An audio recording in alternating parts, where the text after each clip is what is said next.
Hello guys, magandang tanghali. Kasi ang tanghali na dito, alas 11 na. Mag-aalas 12 na pala. Yan oh.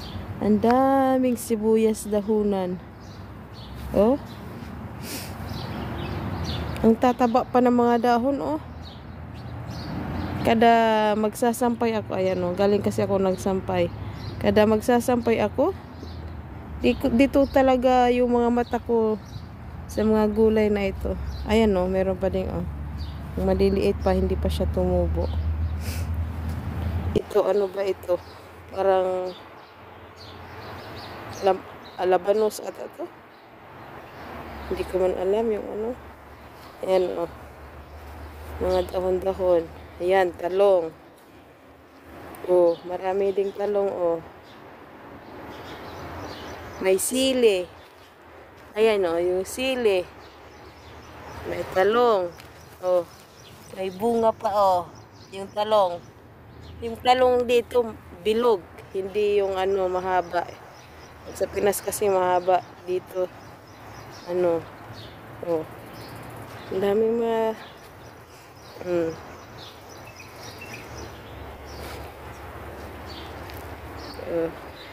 malapit na rin itong mamamatay.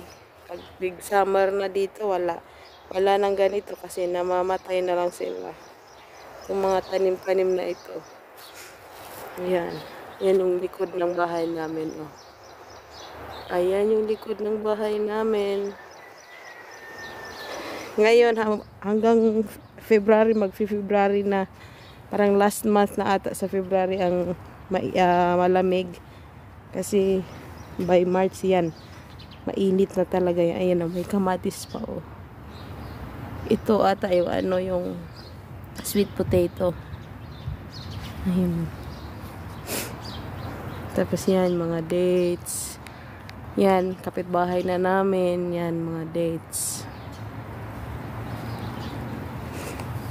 Kasi gali ako nagsampay eh.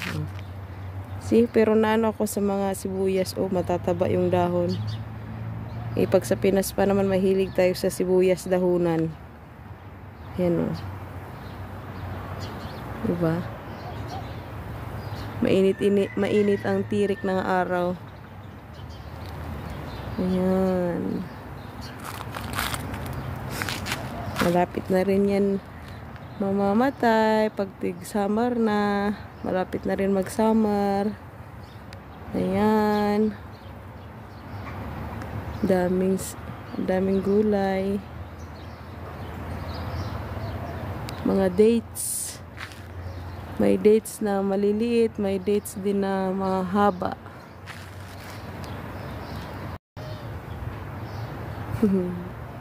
Mainit-init na.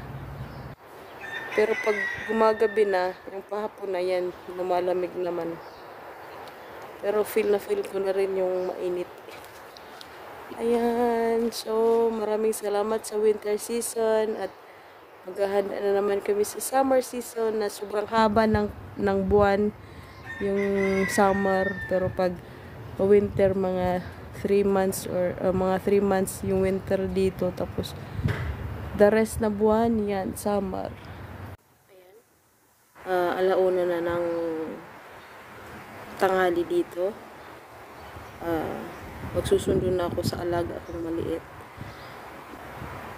At ito po yung daily routine ko na naman ngayon as a kadama, as a yaya, as a housemaid dito sa bansang ito. Kasi nag-aaral na kasi yung maliit kong alaga na bata, yung 2 years old. Kaya, ayan, hatid sundo na naman ako sa eskwela. Hindi kagaya nung maliit pa yung alaga ko. Dito lang kami palagi sa bahay. Pero ngayon, nag-aaral na yung alaga ko. Ayan, hatid sundo na naman ako. So, waiting lang sa aming maneho para magsusundo na kami sa alaga ko. So, maraming salamat sa lahat. See you on my next vlog. Update lang po. Wala na talaga akong masyadong na-update talaga, nagagawa ng content kasi mahirap. Dito lang palagi. Yun naman din palaging ginagawa ko pang araw-araw. Tapos, yun, magbabantay bata din ako. So, maraming salamat sa lahat. Maraming salamat sa inyong suporta. May God bless us all. Bye. Please like, share, at subscribe. Thank you po. Maraming salamat. Bye.